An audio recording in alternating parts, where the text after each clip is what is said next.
Tesla is up 65 cents today, 0.27%, closed at 239.37. Is it time to buy Tesla? No, it's not time to buy Tesla. You know why? Because Tesla is into a congestion zone. I keep repeating myself. Congestion zone.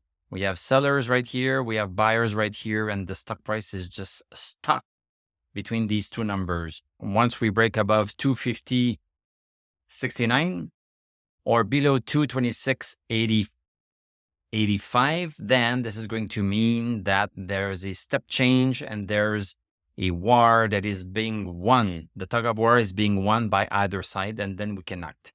Before that, we don't have to act. We keep our cash on hand where it's very safe. So that's it.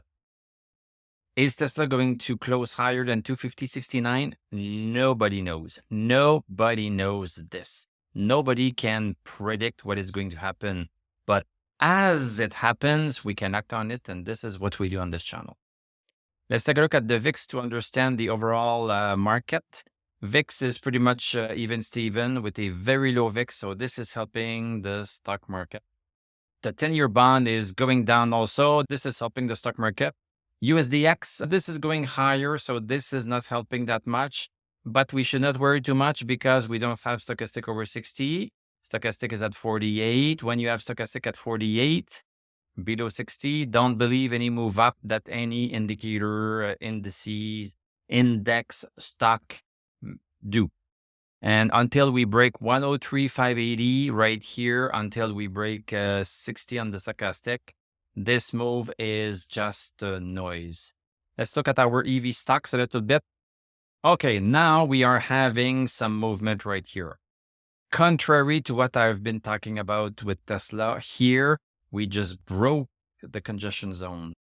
If you wanted a buy signal, you got it right there. You got it right there. We broke a downward resistance. We were into a downward resistance since a long time ago. And we were cut into a congestion zone. And then we are coming outside of the congestion zone. So now we can start thinking about buying. If you want to start thinking about buying, you can do so now. Of course, it's possible that we have a pullback after a move outside of that congestion zone that was right here. So it's always risky in the stock market. Nothing is for sure. Nothing is for sure in the stock market.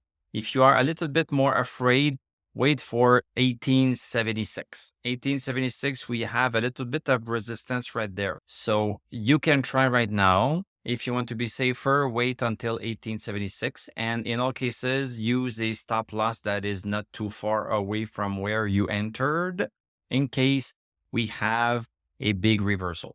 And then you will have risk just a little bit of money. And this is how we do it. We don't risk much each time that we enter, and we are quick to get out. And eventually we are going to catch a few home runs. XPeng is just going sideways. This is part of the congestion zone. Nothing much we can do right here. NEO, very close. It broke 776 during the day, but came back down. So this is not a buy signal because it came back down. We should start looking at this one because this might be going tomorrow. I'm going to put a little bit of a sign here for myself, and I should do the same for Rivian also. Apple, we were coming down. We were consolidating a little bit. We have a good stochastic. This was a buy signal as I called it. And now we have a little bit of a pullback, but it always happens. You should have a stop loss just below 189.85 or something. You can still technically join in. What could be happening is that we come back down a little bit and bounce on 189.85. ARM, this is just going sideways within the congestion zone. I would wait until we get closer to this support right here before coming in because we had a nice run right here and stocks like to pause after a nice run up. We could let it cool down a little bit before we think about buying in.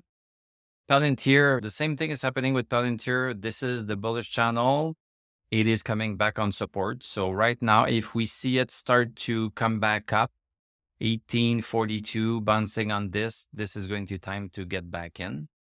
NVIDIA right within the congestion zone, nothing to do. Let's look at our stock indices. Dow Jones pausing a little bit.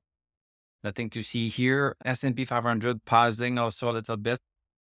NASDAQ still on its bullish channel support. So this support is very important. Look at how closely we are tracking this. It's almost as if I made this up. But if you look at all my previous videos, you will see that my line was already there. Let's look at gold. Gold is bouncing on 1566. We like to see this. And silver is coming back to probably the support of this bullish channel. So it got a little bit overextended, but now it's coming back home. Bitcoin, just a little bit of a pullback after the nice buy signal that we got. And Ripple just going sideways. We are getting stochastic over 16 now. So hopefully we should be seeing some upward move. As soon as we break 64 cents, then this is going to mean that we are going higher. And Nouveau Monde Graphite, this is disappointing, but this is falling below the support. Thank you very much for watching. Thank you for liking, commenting, subscribing. If you like what I do, you can become a YouTube member. Click on my TradingView affiliate link. I'm going to wish you a great evening. We are going to talk tomorrow, and I'm going to tell you à la prochaine.